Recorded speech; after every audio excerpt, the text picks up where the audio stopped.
All right, welcome everyone. It is yet another AI Advantage webinar series from Momentum. I am so excited to be here. My name is Jonathan Carford. Some people call me Coach K, and I'm privileged to have our wonderful guest Warren Zenna on, with the founder of CRO Collective, and my man coming to hit up with me on from Momentum is Chris Mendez. I just want to do a quick intro. So before we dive in, Warren, thank you for joining us. How are you, my friend? I'm really good. Thanks for having me here. Yeah, thank you. And Chris, always good to see you. It's our first time as one of our webinar attendees, but I had to have you. So here we are. Good to be here. Happy Yeah, to exchange. Thanks for having me. I love it. So, Warren, before we get into some things about Momentum, I'd love to have you do a quick intro about you and your history with this, and we'll kind of dive in. Yeah, sure. Thanks for having me. I am Warren Zenna. I'm the founder of the CRO Collective. And it's not conversion rate optimization. That's not the clinical research organization. That's Chief Revenue Officer. And I started the CRO Collective about, got to be it's crazy, almost 6 years ago, which is crazy. And at the time, and I think still for sure, the recognition I had was that the Chief Revenue Officer role is a critically important role in the C-suite. In my view, it's the leader of the C-suite under the CEO for reasons we can get into. And that's not happening in the marketplace, and it's having a deleterious effect on the way companies are going to market. And it's only proven out to be even a bigger problem as we moved into the, more the profitability and mode as opposed to the growth at all cost mode. And so my company is focused on helping chief revenue officers develop the skills they need to do the job that way and help founders be ready for a CRO. So when they hire one, they actually make it a worthwhile and profitable relationship. I love it. And you started this how many years ago now? 2019. 2019. So I've talked to several people, obviously, before we chatted. I was just like, hey, who's someone you trust in the space around the topic of chief revenue officers and that kind of thing? And your name came up at least 5 or 6 times from different people that I didn't know that knew you. But after I was like, I got to talk to Warren. So just want to say I'm so grateful to have you here. This is great. Well, thank you. Before we get into some of the topics, we got to have our lovely time for Momentum to kind of know what in the world we're doing here. So Sure, yeah. This whole AI Advantage, the whole purpose of what we're doing is to make sure we can showcase how leaders in the space are using AI to solve real challenges and make impact.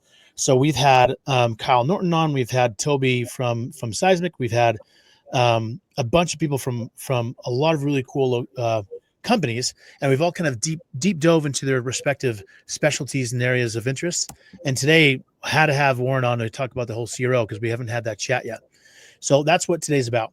Now, real quick, if I could tell you about Momentum, and this will be the hopefully 3-minute commercial. Mm-hmm. We're trying to solve what we're calling the go-to-market execution crisis, which usually shows up in 3 different ways. First way is the efficiency gap. Because of everyone trying to do things manually, there's a lot of things that takes up time that we don't think should take time. But sadly, a lot of people's current state is there's a lot of things happening. So it's taking the rep, whether it's CS or sales, away from being with customers and causing a lot of friction in the process. Then you have a lot of data siloed. There's nothing wrong with these different systems. It's just that they don't inherently integrate together. So a lot of data gets siloed into different places and you can't access it. And then thirdly is that because of these first 2 things, you lose a lot of insight and analysis and the ability to make strategic decisions because you don't have the data to do it in the first place. And the only way to get it is to talk to a sales rep in pipeline meetings every week. So we believe there's 3 core capabilities you need to fix this.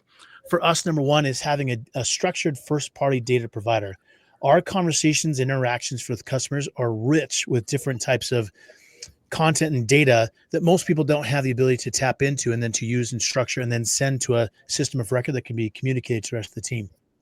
And so Momentum listens across the customer journey and structures the data coming out of those emails and calls and support tickets and whatever, and then sends them into your different records and then automatically communicates the right signal to the right person at the right time that's not biased and consistent, which is pretty important to know because sometimes messages can be biased just because of the person delivering them. And then lastly is this concept that we're coming out with more around orchestration, how both people and tech can work together so that the process can happen faster without having to wait on a human to enter in data or to move a stage or et cetera. So that's the 3 things we kind of rely on to give, obviously, what we call momentum to get speed and velocity around what actually moves the dial. So this is what we do. We suck all this information out and then move it over to the right people in the right time and automate the process so that you as a CRO and the rest of the sales or customer success people can focus on what's most important, which is the end customer. So with that being said, here's some use cases from different teams. As a result of this, you guys can read through this. I'm not going to spend a lot of time on this. But the point is, especially for execs, is that you have a way to get a good pulse on what's happening across the org without having to be in every single call. So a use case I wanted to bring up was this one where if you think about sales leaders relying on delayed and complete CRM updates, if you have that, the impact of it is pretty substantial. Where you have a lot of things where momentum can autofill medic fields, or you can have a live pipeline view. You can really deep dive into any deal at any time for whatever reason, and you don't have to wait for anything. And it can scan information for signals or things that you as a leader might be concerned about. So some of these things are just, again, 5 of, I could think of at least 50 more that you can use, but that's how momentum helps this conversation. Now, without further ado, let's go over a couple of things. I wanted to go over a strategic mindset shift. How do elite CROs think about AI and strategy? And then this one. So I'm going to stop right here and I'm going to start with the constraints and challenges first. So Warren, we were talking about this a little bit before. What do you think the challenges are that CROs are going through right now with AI and strategy and the team going? What are you hearing?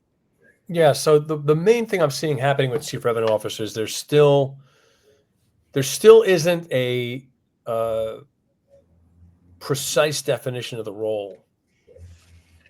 So, I talk to CROs, they have different versions of the job, right? And so because of that, it's hard to sort of codify the way a CRO should operate because they're not the same everywhere you put them. Now, someone could say, well, CMOs have the same problem. I don't agree with that. I think that, if you're a chief marketing officer, you run marketing and you're responsible for all of marketing. Now, you may structure your team differently, but that's your remit, right?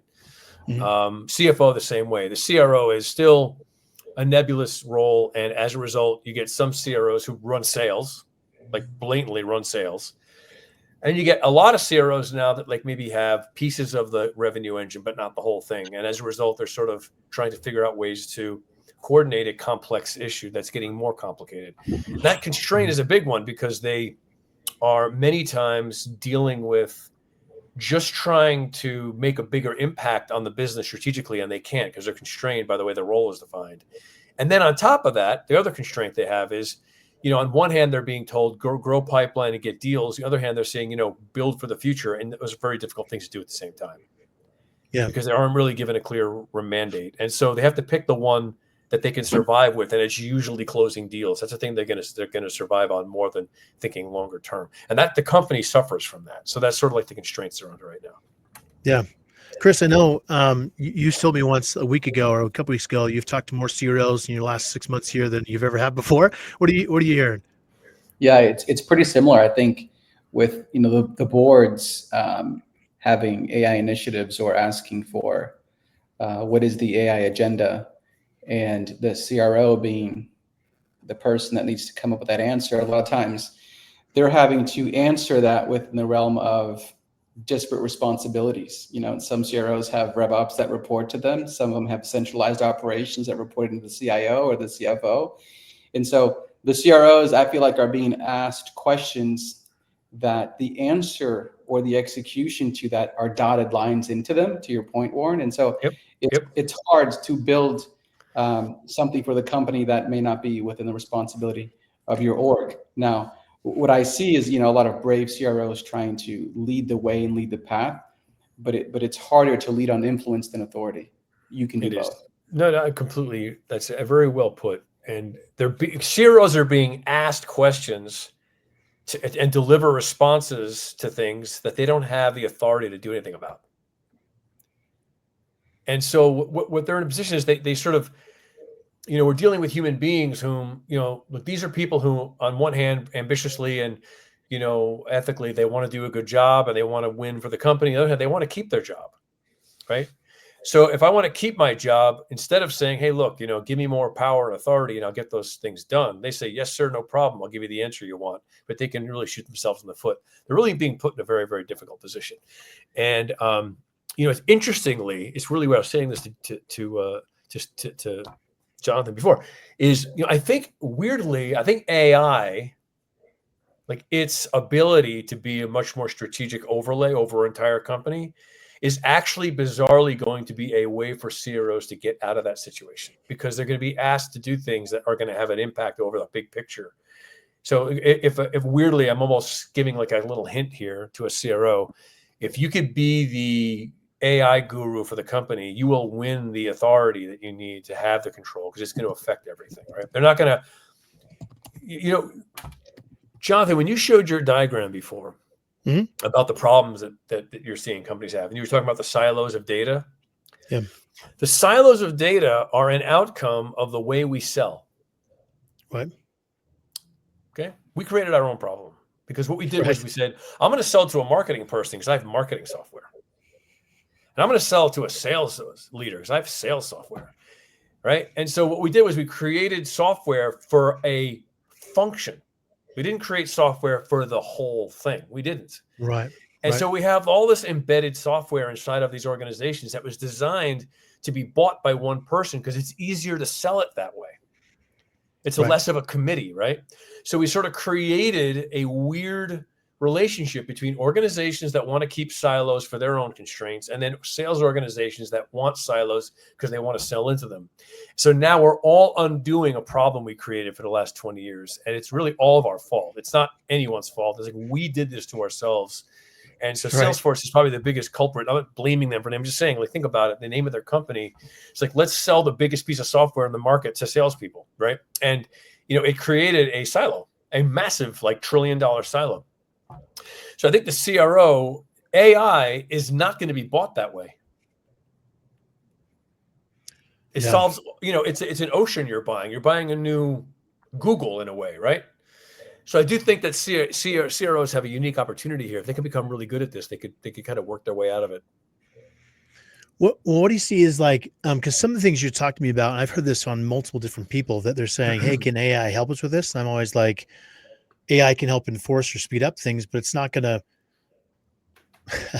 it's not going to create your exit criteria for your sales process. Like, it's not going to do that kind of stuff that you as a team need to decide on what is important for your team, you know? So how do you balance the difference between where you get the fundamentals in place versus where you start to execute on AI? Yeah, it's a weird one, man, because I got to tell you, I had a conversation with somebody last week, and you guys are probably in the thick of this more than me, who's really on the edge of this stuff. Like, he's really working with all kinds of crazy experimental things. And he was walking me through how he was able to independently build an entire strategy, but I'm talking like not just a strategy, like some superficial thing, but build using, you know, MCP servers and everything to create an entire email campaign that was designed very specifically to a very specific audience. And it was so detailed. It was shocking to me, like, just how much this stuff is actually going to be able to do in some of those respects, you know? Right. And I think, yes, right now that may not be the case. But to give you an example, and we all know this, I don't want to say anything that sounds like I'm super smart here about this, because we all know, but I created my own AI product about a month ago that I was going to introduce to the marketplace. And it's old already. Yeah. Like, someone looked at it last week and went, yeah, this was cool last month. And they weren't being tongue in cheek. They were right. It's sort of, things evolved so quickly. So I'm answering your question is, I think that today, let's say like on what are we, April 28th, right? Yeah, you're right. Human beings still have to come up with a lot of stuff, and you still need people. Thank God, because I deploy people. But I do think that the machinery is going to be able to solve a lot of data integration problems and solve a lot of the silo problems that we have. I think where people are going to be needed is, you know, to deploy it, right? To put it to work, to put it to use. And that's going to be the interesting part, because I don't know if the BDR or the SDR is long for this world right now. I think they should shift them. You think? A computer, I don't know. I mean, we're spending a lot of money on these people, right? It's a big group of people we hire, and we spend a lot of money on to get, in my view, not really great results based on their work towards results. And I do think that if I can deploy a machine that can, like, talk to the market every day, 24 hours a day, not get tired and always be right about everything, it'll probably ultimately be more efficient at growing my pipeline than people. Yeah.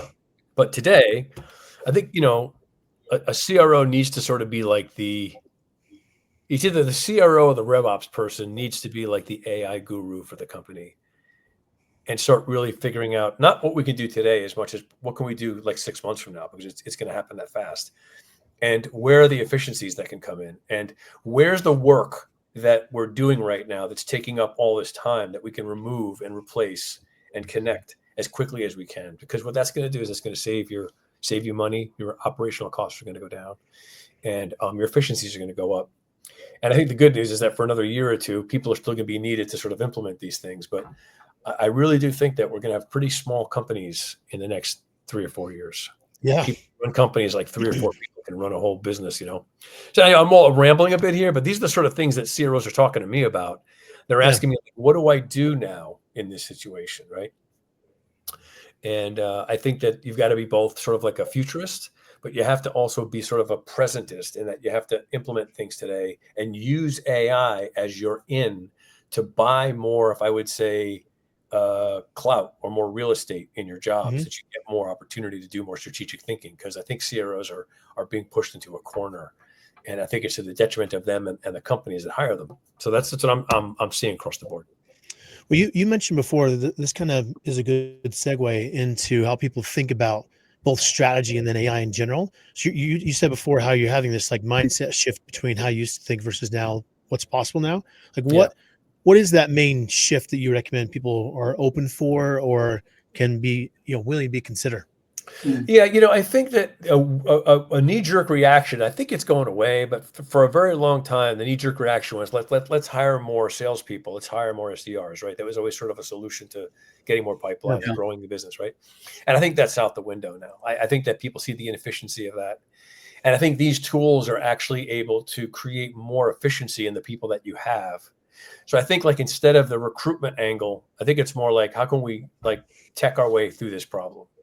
Look at it less about everything's a nail, let's hire more people, but where are we really inefficient? Where are we not getting the most out of the people that we have? Where are the breakdowns? So I think that the shift in mindset is we can look in now more than we can. We don't have to look outward as much anymore. We can look into our systems and become smarter about our systems, and we can get more intelligence about our systems, and we can leverage that stuff better, faster now than maybe we could have. I see a lot of people thinking this way differently. And I also think too, CROs are going to get a lot younger. Yeah, I would agree. What do you think, Chris? Because I know you have some thoughts on this. What do you think? Yeah, I think CROs have to be a lot closer to the business and a lot closer to the technology, or else you'll be, so at the end of the day, sales will always be about the fundamentals. John McMahon always says like, hey, no one has arrived past the fundamentals, but how you arrive in that game will be a lot more tech savvy. And I hear that, I think I speak to 5 or 8 CROs a week.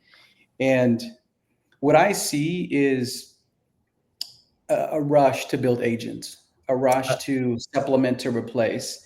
And it reminded me of the gold rush in California, where everybody was going after gold. And I think very, very apt analogy. I agree with that. Yes. Yeah. And so watching this trend and how like what you're doing today may not be relevant in 3 to 6 months, here at Momentum, and this is something that I think all of us could see what flavor would benefit you. But if everybody's, searching for gold, sell shovels, right? And so one of the things that I picked up pretty quickly in these conversations is at the end of the day, agency is about a data problem. And so good agents, good data, it must mean, right? Bad data, bad agents. No data, no agents. And so being able to use AI to also solve the data layer that becomes foundational for building anything. If you're buying ready, if you're going to build, wherever you land on the spectrum of complexity around agents, if it's task, if it's automation and AI, or if it's pure agentic, wherever you are, if you don't have the data, you don't have much to work with, right? I think sometimes CROs buy, an example of that would be sometimes CROs buy these expensive forecasting tools that at the end of the day just help them miss very sophisticated. And when I listen to them, it's because the AI predictive index is making that decision on 30% of the data because there's nothing in the CRM.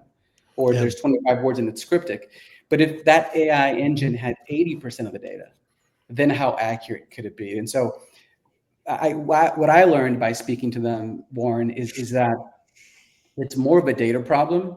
And I could only find out by getting close to the data. So I think people that are running organizations like yours, which are community-based, I think right now, CROs, VPs of sales, heads of sales, they should be speaking to their network more than ever before, or you're just going to be left behind because of the speed at which things moves. And so like you should be speaking, CROs should be speaking to each other right now more than you did before. You can't think, GPT is like porn and you're going to protect it. It's got to be this thing where you just expose it and you share it and you talk to your friends about it and you try to learn from each other very fast. Because if you're not close and if you're not in the weeds, because typically the CRO role is very high level, very macro, and you have people that you delegate and they become the minions. I think to your point, if companies do get smaller, there are levels that get shrunk. And if you don't shrink with the levels, you may find yourself obsolete.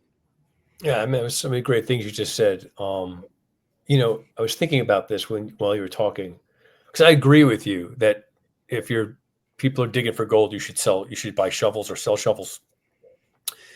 That's the problem. I'm seeing almost the same point I made before, Chris, is we're always thinking about agents that can do our work for us that will get us customers, right? The agent is built to get a customer, or the agent is built to get a lead, or the agent is built to, build pipeline. But we should make agents that are shovels. And that's what I think is actually happening, is that people are building the shovels out of AI. Like, for example, I saw an example of this last week where, again, it was very sophisticated, right? I mean, most people don't know how to do this yet, but this person had a really great Claude setup with all the MCP servers, and he had some databases he had access to. And this guy was able to, right in front of us in a live setting, create a campaign that was so targeted that every email that this produced was at a level of relevance that there was no question that every email that went out to these people, the recipient would pay for the email. That's how valuable it was. It was so amazing, And that's like, in order to do that, Chris, he had to create the shovel that could create that. Mm-hmm. Right? That the result of that was the agent part was I have AI building the emails and stuff right now, and they're really well written emails. But the data that went into the emails that was produced was the shovel that he made that learned how to dig, right? In a very specific way. And I do think that's the opportunity is, how do I, like you said, you're so right. And thank you. You're like helping me like grow my business with these comments you're making here. And that is like, you need to talk to CROs. You need to talk to each other because they all have ideas and they will share them, by the way. I'm having CRO roundtables like almost every month now. And that's all everyone's doing. So there's a big collaborative thing going on. Number two is CROs need to experiment, and they need to have, and they're probably going to get it because I think the founders and PE firms are hungry for it, some experimentation, right? Like an experimentation budget that's within reason where you can try things because you have to have a laboratory of sorts that you can do things with. But I don't think it should be focused on getting revenue. I think it should focus on solving your internal data problems and your connection problems. That's actually a better place to invest. Because once you figure that out, then you have a way that you can have the intelligence extrapolate ways to say, tell me how this matters most to my people. And what's a way that I can send a message out using this data that will make the most compelling case as to why it is that they'll talk to me. And it'll figure that out. But if you don't have that, like you said, the fundamentals first, you're not going to be able to do it. So there's going to be a period of time where the programs we run, which are the CRO readiness program, is going to continue to be really valuable because that's what we do. We help basically get all the data together, right? And using companies like yours to help us do it. But I do think there's going to be a period of time where it's all going to be sort of done already. I think, like, for example, you're going to buy like a HubSpot or a Salesforce, and these companies, they're going to embed this stuff right into their systems. So when you sign on to them, it's sort of doing that work for you in there in a way. And I see it already. I can see that happening. I just don't know like how long it's going to take. I think we're going to have a lot of regulatory and stuff like that going on with this. But I love that point, though. You're 100% right. The shovel part is where people are going to miss the mark. They're going to all think about trying to use it to get more pipeline. And I think you need your data together before you can do that. You do. 100%. Totally agree. Well, I'm going to give you a hypothetical, Warren. I'm curious on something we've been contemplating here at Momentum with some stuff. But right now, most pipeline reviews obviously rely on the data from a salesperson putting in data entry and using then exit criteria and all these other things, right? So if there was a world where you augmented that with some sort of signal review versus a pipeline review, to where you both had signals externally, we had AI analyze their activity outside of the website and understand like they're looking for a competitor's pricing or they're doing whatever thing in third-party data, then you mix that with internal signals like from the conversations of saying, Sure. hey, their sentiment score of this was this much. So that then a sales leader, instead of having a pipeline review on exit criteria, would have that and all the signals to review saying, here's all the signals of all the stuff going on to add the exit criteria. And we know when these two things happen together, it's like 90% short of closing. Like, do you see a world where that happens more No often? doubt. I'm seeing that already. I mean, I think that's Yeah. what Gong's whole business model was, and they're going to get there probably because they're already got a leadership position in this. Yeah. They have, you need to have a decent enough look back window. I mean, I think probably 2 years is a good amount of time to look backwards and say, I've collected enough sales call data that I could, now have some meaningful ways to, see what worked and what didn't work. But, we work with another customer, another client of ours, or not a client, a partner of ours, Ebsta, and they what they do is they look at Salesforce data. They look backwards 2 years and they're able to say, to your point, right? Okay, so when we take a look at the data going backwards in our Salesforce instances, and we look at the top 20% sellers in our organization, what's the sort of, let's say, like, what are the unique characteristics of the deals that they construct that make them close? How many people did they speak to? Who did they speak to? How often do they speak to them? Right? That kind of stuff. And when they start to make a pattern out of it, then they can go to their B players and say, you need to replicate this and you can get more closer to a deal. But you need a crawling agent to be able to look back and do that. Now, if I take that with that external data and I mix it together, there's no question you're going to get a much smarter model out of it. And then the third party is like things like, if I have access to a database of like previous purchases or historical data on buying preferences or sales figures within a certain industry or sector, I can take that too. And I can say, hey, look at these three things. Look at our behaviors that we see. Look at the pipeline that we built, the way the people are out there with their intent data. And then thirdly is look at these databases of purchase that are being done. What are like 5 different things, AI, that you think we can do with this information that might make a good strategy to go after these people? And it's probably going to come up with them. So I think like this is where it's going to get really, really, really interesting. It's going to think for you. It's going to be able to see things that we can't see. We don't have the data in front of us. We're not a human pivot table. I can't like flip it around inside my head like that.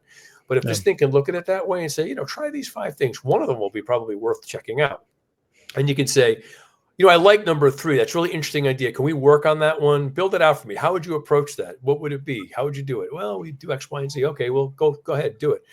And I think that's exactly the way board reviews are going to look. I think I'm going to be in a boardroom and I'm going to be showing all this stuff and saying, here's how we're looking at all the data. It's not just like, well, we got 7 deals in the pipeline. They got this much money on the line. It's Bob Stevenson. He bought from us before. I mean, I think that's like really old school shit. I think it's going to be really intricate stuff.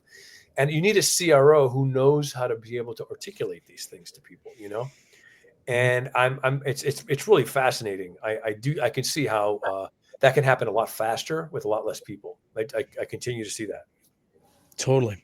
Well, I'm going to shift gears just to here because I'm curious. A lot of the focus right now, what I've heard from a couple of CROs is that they go to the board and the board's saying, we want you to grow revenue, no more headcount. And in fact, you got to reduce. Yep. So the whole topic of org structure is a big topic right now, regardless of size. So when you're having conversation with CROs, how do you balance this, obviously becoming more efficient and reducing headcount, but then the people are involved with it? Like, how do you balance the people with the tech, and how you think about restructuring your team? You mean like the human factor, like, the delicacy of letting people go and stuff like that? Are you talking about just managing resources?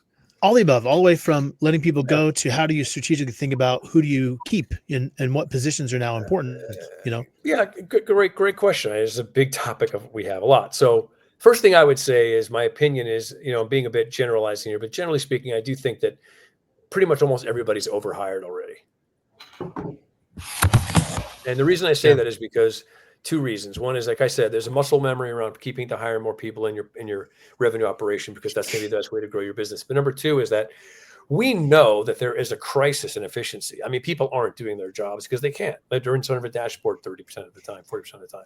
And we haven't really done anything about it because we still are relying on them to have to do a lot of work that they normally wouldn't have to do 20 years ago. And that is enter data into a system. Now, we have agents and stuff that can listen to things and put it in there, but there's still a lot of time they're spending in these systems. And I think that right away, if I know without even having to do much research that if I have 10 people in my sales team, and each one of them is spending like between 20 and 30% of their time in a dashboard, I have not a people problem. I have an efficiency problem. And if I can make my people more efficient, well, then I'm not going to need that many people. Right. The first thing I'm going to do is I'm going to try and get them to become more at capacity. I'm going to try and get them at capacity. So what does that capacity mean? That means I have to define exactly what actions I know I want my salespeople to be taking every day. And if I know that those are the things and they're only doing that, well, then what are the things that they shouldn't be doing? And how do I get a machine to do them? Right. And I think there's a way to do that now. So that's one thing. And that's not a hard thing to sell in, right? I mean, it's easy to go to everybody and say, look, we can find efficiencies here. We can shrink our sales force down. Then you have that process. Then the other part of it is who do I get rid of? Is it SDRs I get rid of? I like them, They get me meetings, they're getting us meetings, they're getting us good meetings. We need good meetings. If I take rid of them, then I'm going to put that on my salespeople whom, unlike us three, probably we did that ourselves. I didn't have anybody doing that for me. I did my own prospecting. I mean, it's crazy. That's not my job. I never heard that before in my life. Well, yeah, but that's a different conversation. Is that if you got a bunch of salespeople that are accustomed to having people get them meetings, now all of a sudden they have to get their own meetings, you're going to see a dip in the capacity of their ability because they never did it before. So there's a training opportunity that has to go into play now. So I think there's a balance, right, between getting everything more efficient, which is why, again, I think targeting, ICP identification, right, finding real buying signals in the marketplace, those are the things that are going to help it down. And then on the firing and downsourcing side is, I'm seeing marketing departments are getting impacted by this again a lot now, because marketing has become sort of like its second wave of being marginalized because it's only a numbers game. I don't agree with that, by the way. I think it isn't. I think it should be more of a branding game, but it is being pushed into that corner again. And I think that people are removing people from marketing departments to save money. So these are the sort of problems I'm seeing right now because marketing suffers and they need it. So it's a big challenge, particularly when you're right, when they're being told to be more profitable. And then, of course, the CRO is like, well, I'm the most expensive person in this entire room right now. So, I mean, they're going to be gunning for my job. But the good news with that is that they're going to have to replace that person, and CROs are expensive. So it's not like they're going to get rid of you and save money. They have to replace you anyway. So you just have to be really good at your job, be very efficient with your job. But as you can hear from my answers, right, CROs it's harder for them to be strategic now than ever before because of all this stuff. They can't think long term. They have to think short term, but they're a long-term hire. So these are the constraints that they're under, and I'm seeing, I think AI, the reason why people are clamoring for it, I think they see it, and it probably is true, a way out of this problem. Make a more efficient organization, hire less people. Problem is, though, everybody's going to be doing it. So it's not like you're going to be cheaper. Everyone is going to be. So the bar is going to be lowered from the cost, right? So maybe in the beginning, there'll be a couple of companies who do it better than others, and they win the market by being able to lower their cost and make more profitability. But everyone's going to get on it soon. We're going to have a lot leaner organizations. And then, honestly, the good news, in my opinion, is what's going to have to happen is you're just going to have to have good products. Good products are going to win because it's going to be cheap to put a product out, right? So people buy things that work. People buy things that give them the value. People re-up and renew things that get them the value. So a lot of the shit we see in the marketplace right now isn't going to survive anymore. It's too expensive to have a shitty product. So I think the consumer is going to ultimately win in this whole thing. But I think it's going to be a while before we happen. It's too easy to get into the market right now. It's just too simple. So anyway, I mean, I'm all over the place here a bit, but these are the sort of these are the conversations I'm having with my clients all day. I would add to your tech thing also people, because if you have an overabundance of people, that means the cream of the crop are going to rise up as the ones that people can work with because they know they can work with those people. No doubt. You find people who are like problem solvers. They're high agency people. It's not an environment anymore for non-self starters. It's sort of those people are not Yeah. not built for what's going on right now. Chris, I have a question for you because, like, and this is promised not to be self-serving, but Chris is relatively new as a leader here. So now that he's ran orgs of sales outside of Momentum, now he has it internally. I'd love to get from you, Chris. Like, what's the world you're seeing yourself in now? You actually have an AI tech doing a lot of this stuff in capacity. What's the difference for you? Yeah, I ascribe to a lot of the things Warren said. There was one thing that I'm experiencing that maybe wasn't included in that conversation, and I think it's ratios. When you look at what could be the next practical step in this evolution, it's leader to AE ratios, right? You typically have these rules around 1 to 4. Okay, yeah. I had that question asked of me. How many reps should be covered by a RevOps person? You know, it's like, Yeah, it's a good question. I think one of the things that the agents can deploy is a replication of what a first line leader would do. So think of call coverage, call coaching, checklists. A lot of the manual activity of a first line leader framework can suffer a level of sufficiency and efficiency where you could go to 1 to 12 very comfortably and still have the data with agentic support for you to be able to manage a larger team more effectively. I think we had one person, say, "I don't see why I couldn't manage 2,000 people" in one conversation. It's a very good point, and I agree with that. I think it will be easier to manage more people this way. Yeah. So weirdly, though, it's like, I don't know. It brings up a lot of stuff for me around this stuff because we still have to talk to each other. Yeah. I mean, do I want to be coached by an AI? I mean, I don't know, maybe down the road I might, but for a while, I was taught because there was someone sitting next to me who I had a relationship with, and he was amazingly good at kind of, infusing me with that sort of human magic that, I don't know if AI is going to replace it or not. Maybe I'm wrong. Maybe it will, but I don't know, my lifetime. And I think, like, if we're going to start deploying training and coaching and development out to a lot of people, it's true. It could probably be done, but should it? I don't know.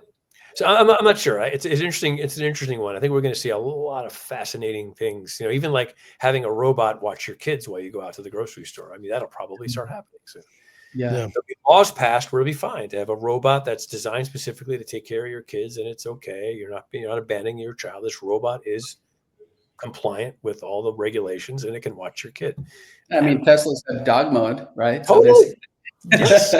It's just, we're getting into a weird area, but it's very interesting. And I realize I'm sort of a salty old dude here, so I'm thinking about the stuff a lot differently than someone younger would. But for sure, I do think that we've been in this form for, they think around 250,000 years. I mean, we're not going to just remove our need for real interaction with our bosses and our managers in one decade. It's not possible. So, I do think while these things may work and we're looking at it from that perspective, I think there is going to be some backlash around human personality and human connection. I think communities are going to get really important. And I think for services like big enterprise sales, I think humans going out and having meetings, and I think it's going to still be critically important. I tell my clients all the time, you want to be relevant, be good at being in a relationship with people. Totally. Yeah. A couple of examples, John, to your question. And I agree. I don't think that, the human brain has developed in such a way where those needs aren't going away, especially the emotional need and validation, recognition, significance. But one of the things that I see, because initially when you have these revolutions first, it comes in to be supplemental, helpful, and then substitution. And so in the practical way you implement something like this, it starts with insights. And then you have an abundance of insights, and it's an insight party. And then you have to decide, okay, which insight is valuable enough to take action that doesn't need me? And so then you have an automation. And then you want that automation to do another automation, and you have 3 steps of automation, and you want it to make the decision itself, and it becomes agentic. So I think it starts with that. And to John, to an example, for me, one of the things that really helps me with momentum, not to shameless plug, who cares? Go ahead, go for it. Yeah. Monday mornings, a lot of the times I'm looking to see, typically the best call for a leader to be on is first calls, because, that's the type of call where you can it's typically in a sales org, the the biggest drop off, and it's the one that gets the most neglected. And it's a great way to just like have visibility with first calls, and you can kind of have free pipeline. Yep. And so I get a Momentum looks at my calendar and my team's calendar, and it tells me here are all the first calls, and here are the logo, everything I want to see, size, logo, and title of the person coming. And that enables me to, it's insight, but it's automated insight, and it helps instead of me having to go tell the team to self-report or me look. Momentum just says, here they are. There's 12 of them. And then I get to pick which ones I want to deploy resources to based on, the conversations I think will yield the biggest ROI. Now, Momentum is learning. And when I start to learn what my pattern is, because I'm paying attention to it now, I'm feeding that into the model for it to also then say, I think you should go to these 4, right? And so it starts with simple things like that. And so also a call, I think you're right in terms of do I want, who wants to be coached by an AI? But so it won't start with that. It'll start with some kind of heat map, some kind of call score, some kind of checklist of things that I would do. So I'm replicating myself. I'm calling it the crispy agent. Yeah, I like that. I do think though that there are going to be people who will prefer to be coached that way. There's no question about that. We're going to find all sorts of interesting little subcategories of people we manage. Like this person loves to watch videos and look at demos. This person wants a meeting with me, and okay, fine. So then we'll kind of do it that way. I was looking at something today. This is fascinating. So a woman was on LinkedIn and she was talking about how she has. She uses one of those personality profile matrices, these ones, there's like a bunch of them. And there's a couple of them that are better than others, I suspect, right? Maybe scientifically proven, but, let's say I'm like like I'm an EV2 and someone else is an OV1, right? And so if that's true, then my communication style is different than that person's, right? And so if I could codify that, I can put it into AI, and AI would say, this is what an EV2 means when they say X. So you can sort of translate my personality style for somebody else to understand. Vice versa, I can do the same thing with the person I'm talking to who's a prospect. I can say this person, right, based on their background, is likely this type of personality profile. When they say this, you hear that, but they actually mean this. And if you test it enough times, you could see that like you could actually translate, it's not English, it's personality style. And I think that's going to be a massive thing. We don't, there's certain people who are empathic. I'm pretty good that way. I can figure this stuff out. But some people just don't know how. They hear no and they hear no, right? So I think there's going to be some interesting ways that we're going to be able to start to learn patterns of behavior and personality styles and be able to create some ways to bridge gaps between that stuff. And I think salespeople will get a lot smarter. They'll go, what? I didn't think about that before. I didn't realize that the person could possibly mean something than what they said. Right. And so now that I know that, like a part of my brain's opened up a little bit, and maybe I'll enter that into a system now and say, here's a recording of the conversation based on this person's profile. What do you think this person was actually saying to me? Right. And if you do it enough times, you could probably get it right. So I think there is coaching and opportunity there for people who don't have empathic abilities. And I think it will actually make a difference. I think it will. These are things this stuff interests me a lot. It is for me. It's because a lot of the times sometimes we coach on intuition or small sample size, and so it's not that aren't good at it. They know what good looks like, et cetera. But typically the opinions you have when you assess talent, typically it's to the sales process and chronologically. And you have these competencies that you score on, you have the team self-assess, and then you assess. But, I'll be honest, a lot of the times, most of my opinion comes from calls that I'm on, because nobody listens to calls anymore. Like there's a place for that. The use cases are getting smaller, but let's say there are managers that would watch this, and they listen to one call a day. They're going extinct because they would rather be on calls and make news versus get news. But think about how I come to an opinion.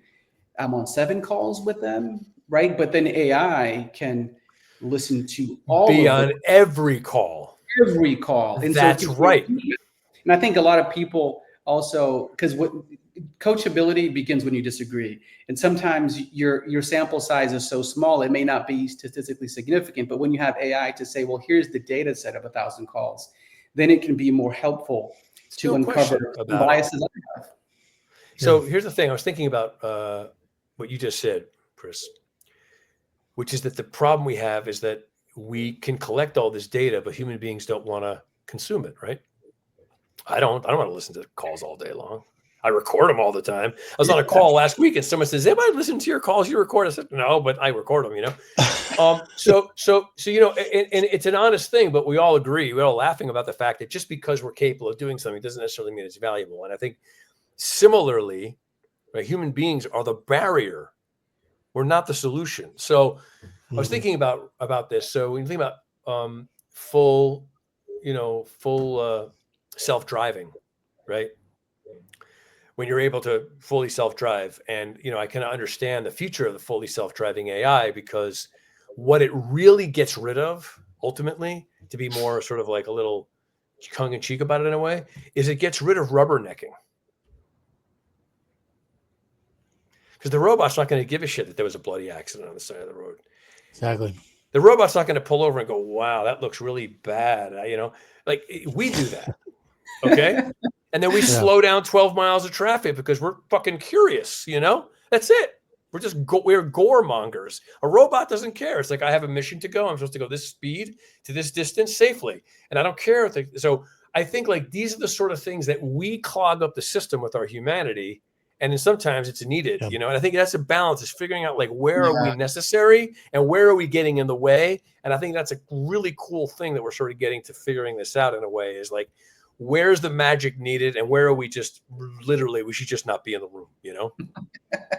Yeah. One of our core values here, Warren, is the whole concept of like, we believe that humans should be the source of data or data entry, but the source of relationships and excellence. Let AI take care of the rest. You can focus on this, you know? Yeah, I think it could be a good thing. Anyway, it's fascinating. Yeah. I mean, this stuff fascinates me. So as you can tell. Well, let's do this in the last few minutes. Sure. Merlin has a question. I have one for you too. So, for people who are listening, RevOps leaders or CROs who come on to listen, what is, do you think, one takeaway that's actionable they can do today of saying, no matter where you are, you need to consider this one thing? What would that be?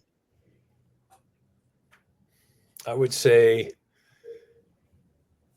do a couple things. Talk to other CROs who are using AI and ask what they're doing and how it's working for them. Like take notes on it. Play around with these tools. I'm doing it right now. I'm in there hacking away at this stuff, you know? It is, and there's an overload of information out there about, you know, prompts and platforms, and it's easy to get caught up in it. But find people who do the same thing you do and how they solve it, you know, and then mimic it, right? And the other thing I think they should do too is they should start looking at all of the inefficiencies in their systems right now and figuring out ways to get rid of those inefficiencies, and they should be using AI to do it. That's a really good investment of this technology for them, because it'll do a couple things. It'll make everything faster. It'll make everything cheaper. And I think they'll probably get a lot less pushback when they make those two promises from the people that are investing in these things. I think it's a good thing that people will probably be giving you money for. So totally. You know, I have a couple questions from the audience. So one's from Wayne. He said, what is the primary AI initiatives that boards are asking CROs to lead? And in your view, are these critical long-term success, or are they short-term fix? What do you think? Everything short-term fix, unfortunately. Yeah. I mean, okay, Chris. Yeah, well, I heard one day it's coming across like you have to save 60,000 hours this quarter or this year. Something like that. Yeah, and to the, just like one thing that could be a hack to the listeners, Coach, is I like all the things you said, Warren, and especially about like community is big right now. You should really talk to other CROs. Yes. But here's a hack. If I could give you a hack, it's this: speak to people that are leading sales at AI first companies, because they are on the front lines of the revolution. Great point. And I'll speak from my perspective. You know, I have learned so much because I'm in a position where I get to be on the front lines, and then the network I have are also AI first companies. And so I feel like there's an advantage around the boot camp, this master course that I'm on, not because I'm smart or my hair is good. My hair is good today, but sometimes it's not. Not bad. It's not bad. Yeah. Mostly it's because of like what I'm privileged to see right now. And so if you have friends, or if you can speak to heads of sales, leaders of these AI first companies, they are a little ahead because their product, they're dogfooding their own product. Exactly. They're building something. They're building the future right now, and they're experimenting with it in real time. Yeah. It's a really good Exactly. point. I completely agree with you.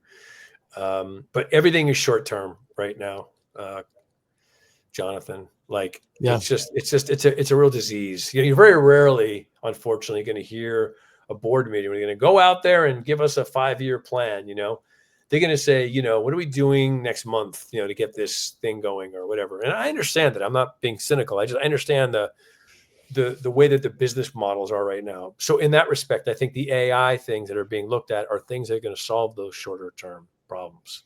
Yeah. And those are going to be those sort of pipeline clogs, or identify bad deals, or increase our profitability this quarter, that kind of thing. Yeah. It's unfortunate, but that is the case. I think also a lot of it is, aside from there not being enough long-term thinking, there's just a lot of unknowns. It's like, does anybody want to make a bet on a long-term AI play right now? No way. And what's going to happen in 3 months? It could be like, you idiot, how'd you possibly invest in that thing? It's antiquated at this point. So everyone's sort of waiting around. Like, I'm not going to buy a battery for my solar system at home, because 5 years from now, I'm going to be mad that I bought that crappy thing, because now I could have gotten one for half the price that can give me twice the capacity. So why am I going to buy one? So these things are moving too fast to invest in a lot of money. So you can toy with them a little bit. So I think that's part of it too, is it's still murky, Yeah. Well, one more question from Merlin. We'll kind of wrap up on this one. So, business metrics and insights are really are finding it hard to stand on a peg leg. So, what is the perspective on using AI to retrospectively help legacy data into better insights to power AI of the future? Well, as I said before, there are companies out there right now whom are, like, to Chris's point, that are working on this right now. They're looking at old data, and they're able to. I use this example. You ever saw Jurassic Park, right? So in the original Jurassic Park, they were the scientist in the room was explaining how they made the robots. What they were doing is they extracted, as you know, the DNA from the amber, from the mosquitoes and the blood. Yeah. But when they took it out, they found out that even though they knew it was a brontosaurus, there were pieces of the DNA that were missing. So they replaced those missing parts with frog DNA. Mm-hmm. So I think this is frog DNA. I think what we're trying to do is figure out, like, what's the frog DNA in our data, so that we could turn it into dinosaur DNA. Because right now we don't know what that is, though. Like, we have to evaluate our data looking backwards and see what are the gaps that we filled in with guesses or assumptions. And how can we replace it with stuff that is true, and how much would it change, right? And I think we have to do that sort of an analysis looking backwards. You need a technology that knows what to look for, Yeah. Self-plug here. That's what my company does. We do that. We look backwards and we look at data and we fill those plugs, but we're humans. So, but there's, you need to do that sort of like analysis. It's really critically important, and there are ways to do it. Yeah, and for Merlin, I did send this message in the chat if we got it. But Momentum does offer what we call a batch agents, where we go back into your past and we suck out all the data and we put it back into Salesforce for you. So whether or not you had Sales or Momentum during the time you had calls, we can go back and then get all the data and fill it in for you. So there's a lot of technologies that can do that, and you can work with someone like Warren, who can then take that data and actually do some sort of analysis with it and give you some good strategy moving forward, which is pretty cool. So, yeah. Or even just like talk to that data. One of the things that I love about our own closed loss analysis is, well, the data is unstructured, to Warren's point. And there has to be the technology that structures the data so that the query is efficient, or else it hallucinates. And to be able to talk to the data set of closed loss deals versus X competitor gives you a level of insight at scale that never came up in a QBR. Right? I think I did this live in New York. I tell this story where we did. Oh, John, you weren't there for this one, but we ran what Momentum said around why we lost, and then we looked at what did the sales team say, and it was very different. Because through the lens of the human, that frog DNA is there's self-preservation. They don't want to take. Exactly. It's all pathos. There's nothing real about it. Yeah. You hear it all the time in a sales report. Well, he sort of said yes. Okay, great. Thanks, Steve. That's really great analysis. This is the stuff that, the data could be smarter. It's not going to rubberneck on this stuff. It's going to go, no, he said no, or, we don't know. But yeah, anyway, it's good stuff. Well, Warren, before we go, for people to find you, let's tell us more that people can find more about you and what your events and all those things you're doing. Yeah, Sure. Thank you. So on LinkedIn, I'm twice as much of a blabbermouth there than I am here, which I know is kind of hard to understand, but I am. And so you can just, DM me. I have every 2 months or so, we're having CRO roundtables, and they're getting better and better. So we're having one on Wednesday in San Francisco. And then I'm having another one in New York on June 2nd. So you can DM me about that if you want to come. It's for CROs. And I'll probably have another one in San Francisco in September. And then I'll have one in Chicago in November. And I'll squeeze another one in New York sometime between there. So that's one thing you can do. Just DM me about them. I also have a thing called the Masters Council, which is for CROs who want to be in a group of 6 CROs to just talk on a weekly basis about everything. And those are good things. We run those.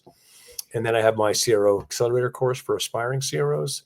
And we talked about it here as the CRO Readiness Program, which is for companies looking to build a revenue engine utilizing more data extrapolation and analysis, et cetera, et cetera. So those are the things we're working on. But thank you for having me. I really appreciate it. Of course. Merlin just asked, do you do any virtual CRO summits? Yeah, we do. We do. Cool. Yes. We're probably going to have one before the end of the year is up. Yes. Cool. I'll make sure when I'll send the recording out to everyone. I'll make sure your LinkedIn is in there as well as the website. So I'll make sure everyone has it. I just want to say, everyone, thank you, Chris. Thank you for being here. Chris, thank you. Having another. Yeah, really appreciate it. It was fun. And Warren, much appreciated, my man. And thank you, everyone, for attending today. Appreciate thank you, all. everyone. Bye-bye.